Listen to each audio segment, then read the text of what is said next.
दोस्तों, आज हम अंडरस्टैंड करेंगे हाइपोथायरॉयडिज्म क्या होता है और आपकी लाइफ पे ये क्या इम्पैक्ट कर रहा है। पर इससे पहले मैं जस्ट रिक्वेस्ट करूंगा कि अगर आपको मेरा चैनल पसंद आ रहा है, प्लीज वीडियोस को लाइक करिएगा, शेयर करिएगा और मेरे चैनल को जरूर सब्सक्राइब करिएगा एंड जो बेल आइकन है उसको प्रेस करिएगा ताकि आपको जब भी एक वीडियो अपलोड हो उसकी नोटिफिकेशन आ सके और आप किसी भी डिजीज की साइंस समझने से पीछे ना रह पाए। तो चलते हैं हमारे टॉपिक पे जो कि है हाइपोथायरॉयडिज्म पे। अब हाइपोथायरॉयडिज्म क्या है? हाइपोथायरॉयडिज्म डिजीज है थायराइड ग्लैंड की। थायराइड ग्लैंड हमारी नेक में होता है। अब होता क्या है कि लोग बोलते हैं मुझे थायराइड है। बहुत सारे लोगों को मैंने सुना है in clinics also and in common life also they say कि हमें थायराइड है। वी नीड टू अंडरस्टैंड, हमें समझना है थायराइड ग्लैंड सबको होता है। थायराइड ग्लैंड नेक में होता है जो कि थायरॉक्सिन हार्मोन या थायराइड हार्मोन प्रोड्यूस करता है। एंड जब इस थायरॉक्सिन हार्मोन की मात्रा ब्लड में कम हो जाती है, जब इस थायरॉक्सिन हार्मोन का लेवल ब्लड में कम हो जाता है, उसको हम बोलते हैं hypothyroidism. Hypo meaning less, less thyroid hormone in the blood is called as hypothyroidism. Now thyroxine hormone दो फॉर्म्स में होता है, T3 and T4। T3 active form of thyroxine hormone है। अब मिला जुला के थायरॉक्सिन हार्मोन एक मेटाबॉलिक हार्मोन है, मीनिंग ये आपकी बॉडी का मेटाबॉलिज्म मेंटेन करता है। ये आपके बॉडी के हर सेल पे एक्ट करता है, हर ऑर्गन पे एक्ट करता है और उसका प्रॉपर मेटाबॉलिज्म मेंटेन रखता है। तो इससे आप समझ गए होंगे कि अगर थायराइड हार्मोन का इम्बैलेंस हो तो आपकी पूरी बॉडी पे इंपैक्ट आता है। एंड हेंस इसलिए हम बोलते हैं कि थायरॉक्सिन हार्मोन का इंपैक्ट बहुत ज्यादा होता है क्योंकि ये एक मेटाबॉलिक हार्मोन है।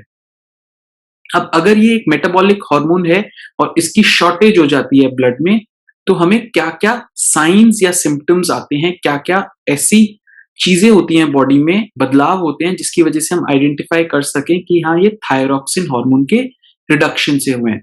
सबसे पहला होता है, कुछ लोग रिपोर्ट करते हैं डिजीनेस, टायर्डनेस या फिर लिथार्जीनेस। अब होता क्या है कि क्योंकि थायराइड हार्मोन मेटाबॉलिज्म करता है, तो जब मेटाबॉलिक एक्टिविटी बॉडी की कम होती है तो पेशेंट्स रिपोर्ट करते हैं उनको डिजीनेस रहती है, टायर्डनेस रहती है, लिथार्जीनेस रहती है। कुछ पेशेंट्स रिपोर्ट करते हैं वेट गेन हो गया है लेकिन खाने की एपेटाइट नहीं बढ़ी, मतलब वो खा कुछ नहीं रहे हैं लेकिन बोलते हैं हमारा वेट बढ़े जा रहा है। अब ऐसा क्यों होता है? Again thyroid hormone metabolic hormone है, बॉडी की एक्टिविटी को बढ़ाता है। अब जब ये एक्टिविटी कम हो गई है क्योंकि थायरॉक्सिन हार्मोन कम प्रोड्यूस हो रहा है, तो लोगों में जाहिर सी बात है कि वेट गेन होगा। उनका खाने का कंजम्पशन नहीं बढ़ा, उनकी भूख नहीं बढ़ी, लेकिन वेट गेन फिर भी हो रहा है क्योंकि जितना बॉडी एनर्जी एक्सपेल आउट करती थी पहले वो अब नहीं कर पा रही है क्योंकि थायरॉक्सिन हार्मोन बॉडी में कम हो गया है। अदर सिम्टम्स जैसे कि मैंने बोला कि पूरी बॉडी में इफेक्ट करता है, तो ये ड्राई स्किन कॉज कर देता है, लॉस ऑफ हेयर हो जाते हैं, एलोपीसिया बोलते हैं हम टेक्निकली, हेयर लॉस हो जाते हैं क्योंकि हर सेल को इफेक्ट कर रहा है, हर सेल के मेटाबॉलिज्म को मेंटेन कर रहा है। तो dry skin, alopecia, loss of hair, constipation कुछ लोग रिपोर्ट करते हैं। कुछ लोग रिपोर्ट करते हैं फोकस करने में प्रॉब्लम हो रही है, कंसंट्रेशन में प्रॉब्लम हो रही है, मेमोरी पे इंपैक्ट आ रहा है थायरॉक्सिन हार्मोन के रिडक्शन से। ये रिपोर्टिंग है क्योंकि थायरॉक्सिन हार्मोन आपकी हर बॉडी के सेल को इफेक्ट कर रहा है, उसका मेटाबॉलिज्म मेंटेन कर रहा है। अगर मेटाबॉलिज्म नहीं मेंटेन हो रहा है तो वो सेल ऑप्टिमम लेवल पे परफॉर्म नहीं करेगा। जो नर्व सेल है वो परफॉर्म नहीं कर रहा, तो कॉन्सेंट्रेशन नहीं हो पा रही है, मेमोरी नहीं है, बॉडी नहीं एक्ट कर रही है, लिथार्जी फील हो रहा है, वेट गेन हो रहा है क्योंकि मेटाबॉलिज्म नहीं है, स्किन प्रॉपरली नहीं है, ड्राई हो रही है, लॉस ऑफ हेयर हो रहा है, कॉन्स्टिपेशन हो रही है क्योंकि बावल हैबिट्स नॉर्मल नहीं है। विमेन में मेंस्ट्रुअल साइकिल डिस्टर्बेंसेस आ जाते हैं, again because thyroxine hormone normal activity को मेंटेन करता है उस साइकिल के, बट कमी होने से मेंस्ट्रुअल साइकिल्स में इरेगुलरिटी आ जाती है वुमेन के। देन होता क्या है कि कुछ लोगों में कोल्ड इंटॉलरेंस एक टर्म यूज करते हैं, वो होती है कोल्ड इंटॉलरेंस। क्या होता है कि उनको ठंड लगती है, ठंड को सहन नहीं कर पाते हैं। क्यों?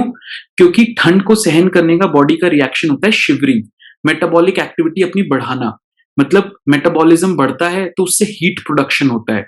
अब जब मेटाबॉलिज्म कम हो गया तो हीट प्रोडक्शन बॉडी का कम हुआ। जब हीट प्रोडक्शन कम हुआ बॉडी का तो ठंड जल्दी लगेगी। इसीलिए इन पेशेंट्स में कोल्ड इंटॉलरेंस एक टेक्निकल टर्म हम बोलते हैं, वो होता है क्योंकि मेटाबॉलिज्म कम हो गया है। कुछ लोगों में स्वेलिंग हो जाती है, पफिनेस हो जाती है, आईज के अराउंड, फेस पे पफिनेस स्वेलिंग आ जाती है, पैरों में एंकल के अराउंड स्वेलिंग आ जाती है। ये सब रिस्पॉन्सेज हैं हाइपोथायरॉयडिज्म के। थायरॉक्सिन हार्मोन बॉडी में कम होने के रिस्पॉन्सेज हैं कि ये स्वेलिंग हो जाती है। एंड एक और चीज जो हाइपोथायरॉयडिज्म और लो थायरॉक्सिन हार्मोन कॉज करता है वो होता है ब्रैडिकार्डिया। बेसिकली हार्ट रेट कम हो जाता है। तो बेसिकली ये भी एक इम्पैक्ट है हाइपोथायरॉयडिज्म के कि हार्ट रेट कम हो जाता है। तो अब हमने ये जान लिया कि हाइपोथायरॉयडिज्म आपकी लाइफ में कैसे इम्पैक्ट दे रहा है। आपने समझ लिया होगा अभी तक कि कुछ ऐसे फैक्टर्स होंगे जो कम पाए जाते हैं और वो इफेक्ट जरूर कर रहे हैं बॉडी पे। तो थायराइड हार्मोन का रिडक्शन बॉडी में आपकी हर बॉडी के फंक्शन को इनहिबिट कर रहा है, ऑप्टिमम लेवल पे नहीं चलने दे रहा है। इसलिए हाइपोथायरॉयडिज्म बहुत ही सिग्निफिकेंट बीमारी है। अब ये हाइपोथायरॉयडिज्म पाया जाता है स्टैटिस्टिक्स के द्वारा ये पाया गया है कि विमेन में हाइपोथायरॉयडिज्म ज्यादा होता है। इसका रीजन एस्टैब्लिश नहीं किया गया, लेकिन फीमेल्स में हाइपोथायरॉयडिज्म के इंसिडेंस ज्यादा होता है। अब आप हाइपोथायरॉयडिज्म को पहचानेंगे कैसे? इसके लिए एक ब्लड टेस्ट होता है जिसको हम बोलते हैं thyroid function test. Thyroid function test में 3 चीजें होती हैं, T3, T4 जो कि मिला के होते हैं thyroxine hormone, and TSH which is thyroid stimulating hormone. जिनको हाइपोथायरॉयडिज्म होता है उनके केस में TSH का लेवल बढ़ा हुआ होता है एंड T3 एंड T4 का लेवल कम भी हो सकता है या नॉर्मल भी रह सकता है। अब इसके पीछे की साइंस क्या है उसको समझते हैं। तो जैसे मैंने बताया कि थायराइड ग्लैंड से प्रोड्यूस होता है थायरॉक्सिन हार्मोन जो कि होता है T3 and T4। T3 active component है, T4 बनता है, वो ब्रेक डाउन होकर T3 में कन्वर्ट हो जाता है बॉडी में एंड T3 मेटाबॉलिज्म कॉज करता है फर्दर। तो T3 and T4 combined thyroxine hormone है। अब चलते हैं फोरहेड में एक ग्लैंड होती है जिसको हम बोलते हैं पिट्यूटरी ग्लैंड। पिट्यूटरी ग्लैंड क्या प्रोड्यूस करती है? Thyroid stimulating hormone TSH hormone, जो कि तीसरा पैरामीटर था हमारे थायराइड फंक्शन टेस्ट पे। एंड उसके ऊपर चलते हैं, एक होता है हाइपोथैलेमस जो कि प्रोड्यूस करता है TRH थायरोट्रोपिन रिलीजिंग हार्मोन। हम TRH को ज्यादा नहीं डिस्कस करेंगे, लेकिन इसके कंप्लीशन के लिए, साइकिल के कंप्लीशन के लिए हम अंडरस्टैंड करते हैं कि होता क्या है कि हाइपोथैलेमस TRH प्रोड्यूस करता है और वो सिग्नल देता है पिट्यूटरी को TSH या फिर थायराइड स्टिमुलेटिंग हार्मोन को प्रोड्यूस करने के लिए। अब थायराइड स्टिमुलेटिंग हार्मोन करता क्या है कि आपकी थायराइड ग्लैंड पे एक्ट करता है, थायराइड ग्लैंड को सिग्नल देता है कि अपना थायरॉक्सिन लेवल बढ़ाओ, थायरॉक्सिन को प्रोड्यूस करो, T3 और T4 प्रोड्यूस करो।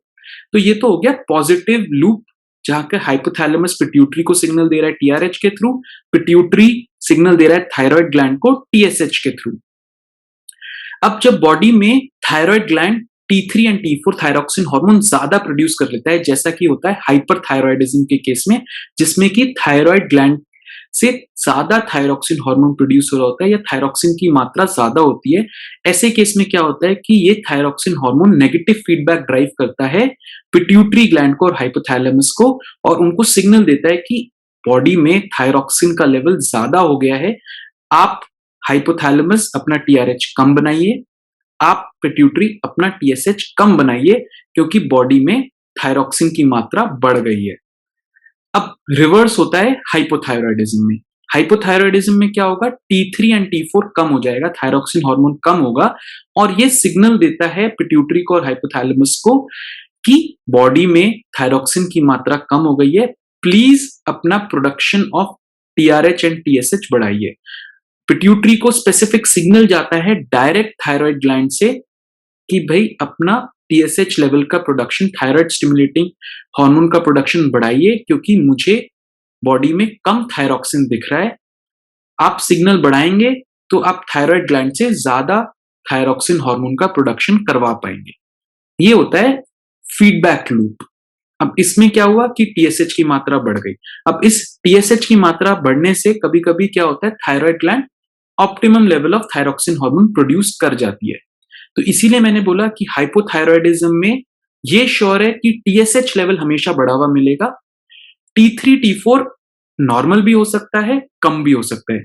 जब ज्यादा हाइपोथायरॉयडिज्म होगा सिवियर केसेस में टीएसएच बढ़ा हुआ होगा एंड T3 एंड T4 कम होगा। लेकिन इनिशियल फेजेस में टीएसएच बढ़ा हुआ होगा and T3 T4 because TSH बढ़ा हुआ है वो T3 एंड T4 को नॉर्मल कर देता है। तो ये इनिशियल फेजेस ऑफ हाइपोथायरॉयडिज्म है। नाउ ये तो हमने समझ लिया फीडबैक लूप, जो कि बहुत जरूरी है हमें ब्लड टेस्ट के पैरामीटर को समझने के लिए। इसीलिए आपने रियलाइज किया होगा कि डॉक्टर्स कभी कभी बोलते हैं कि टीएसएच करा लो, पूरा थायराइड फंक्शन टेस्ट कराने का जरूरत नहीं है, क्योंकि TSH is the indicator of hypothyroidism and dose the alteration doctors generally TSH के लेवल्स के बेसिस पे करते हैं rather than T3 and T4 के बेसिस पे। अब हमने ये समझ लिया कि थायराइड आपकी लाइफ में, हाइपोथायरॉयडिज्म आपकी लाइफ में क्या इम्पैक्ट कर रहा है, इसको कैसे आइडेंटिफाई किया जाए, साइंस क्या होते हैं, सिम्टम्स क्या होते हैं, क्या कर रहा है, इसके ब्लड टेस्ट क्या होते हैं, उसकी फिजियोलॉजी क्या होती है, उसकी साइंस क्या होती है ब्लड टेस्ट की। बट आखिर हाइपोथायरॉयडिज्म होता क्यों है? हाइपोथायरॉयडिज्म के बहुत सारे रीजंस हैं। कंजेनाइटल होता है, बचपन से हो सकता है, कुछ वायरस इन्फेक्शन से हो सकता है, कुछ ड्रग्स मेडिसिन से हो सकता है। बट दो जो सबसे कॉमन रीजंस हैं हाइपोथायरॉयडिज्म के, वो हैं, सबसे पहला है हाशिमोटोज थायरोइडाइटिस, या फिर हम सिंपली थायरोइडाइटिस बोल देते हैं। इस केस में होता क्या है कि आपकी बॉडी का इम्यून रिएक्शन, किसी भी चीज से एक इम्यून रिएक्शन हो सकता है जो कि ऐसे एंटीबॉडीज प्रोड्यूस कर देता है जो कि आपके थायराइड ग्लैंड को डैमेज करते हैं। तो आपकी अपनी का बॉडी का एक रिएक्शन कुछ ऐसे एंटीबॉडीज प्रोड्यूस करके थायराइड ग्लैंड को डैमेज करता है, उसमें इन्फ्लेमेशन होती है, इसलिए हम टर्म दे देते हैं थायरोइडाइटिस।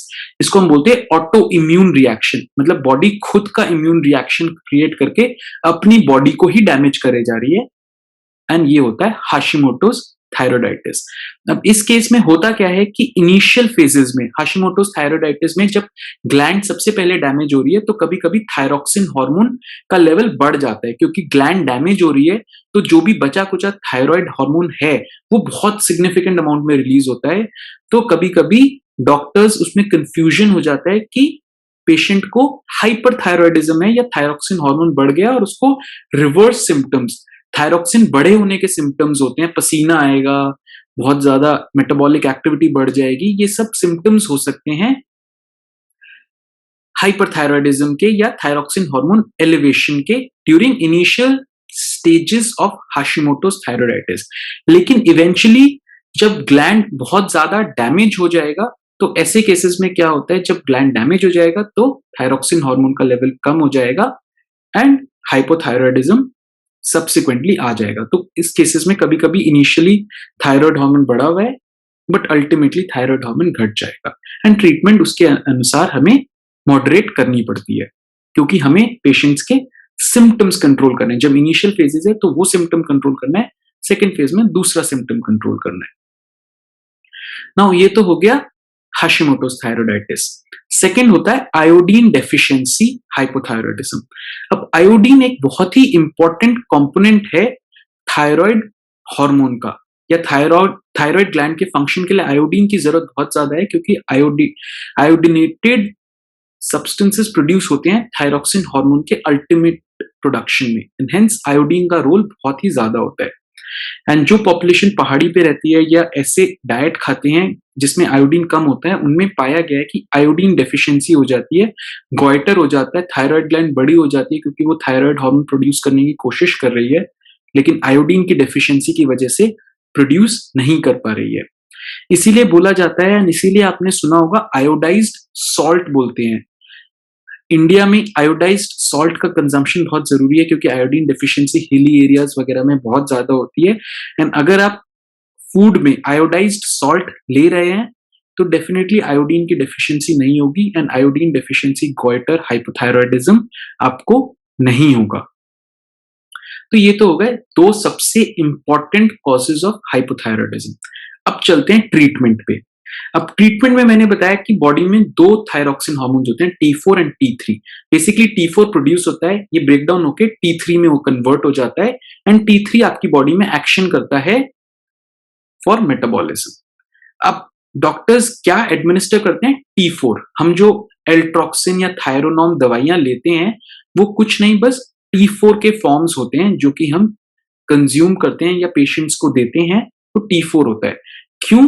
क्योंकि T4 बॉडी में ज्यादा देर तक रहता है और वो धीरे धीरे T3 को प्रोड्यूस करता रहेगा एंड थायराइड हार्मोन का एक्शन होता रहेगा, थायरोक्सिन का हार्मोन का एक्शन होता रहेगा। अगर हम बॉडी में T3 डायरेक्टली दे देंगे तो प्रॉब्लम क्या है कि T3 का लाइफ स्पैन बहुत कम होता है। बॉडी में देंगे और वो तुरंत ही डिसइंटीग्रेट हो जाएगा, डिसोल्यूट हो जाएगा एंड हेंस T3 अगर देते हैं तो हमें हो सकता है दिन में 3 या 4 डोज देनी पड़े, बट T4 देने से एक ही डोज काफी रहती है एंड इस डोज को डॉक्टर्स टाइटर करते हैं। टाइटर मतलब बढ़ाते और घटाते रहते हैं बेस्ड ऑन पेशेंट का रिस्पॉन्स उस मेडिकेशन को, कि TSH लेवल नॉर्मल रहे, T3 and T4 normal level पे आ जाए, वो एक मेंटेनेंस डोज हो जाती है। एंड फिर हम डॉक्टर्स ये एडवाइस करते हैं कि आप एवरी 6 मंथ अपना थायराइड फंक्शन टेस्ट कराएं टू चेक कि थायराइड ग्लैंड का फंक्शन नॉर्मल लेवल पे मेंटेन्ड है, क्योंकि जैसा कि मैंने बताया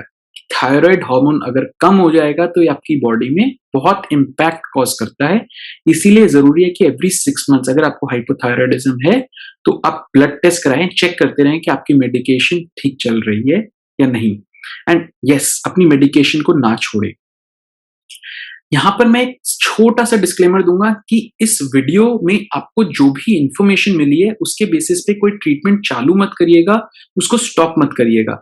इस वीडियो का एजेंडा था इंफॉर्मेशन, साइंस को समझना, क्योंकि मैं ये बिलीव करता हूं कि आपके डॉक्टर्स जो भी आपको दवाई दे रहे हैं उसके पीछे की अगर आपको साइंस पता रहे, अपनी बीमारी की साइंस पता रहे, तो आप उसको कंप्लायंस फैक्टर से ज्यादा फॉलो करते हैं, उसके ऊपर ज्यादा डिवोट होके वर्क करते हैं। एंड जो कि मेरा एजेंडा है कि आपको हर चीज के बारे में, आपकी डिजीज एंड ट्रीटमेंट के बारे में साइंस समझाई जाए। तो फ्रेंड्स, आई होप आपको ये इंफॉर्मेशन यूजफुल लगी होगी, क्योंकि हाइपोथायराइडिज्म आपकी बॉडी में बहुत बड़ा इंपैक्ट प्ले करता है अगर आप प्रॉपर ट्रीटमेंट नहीं लेंगे।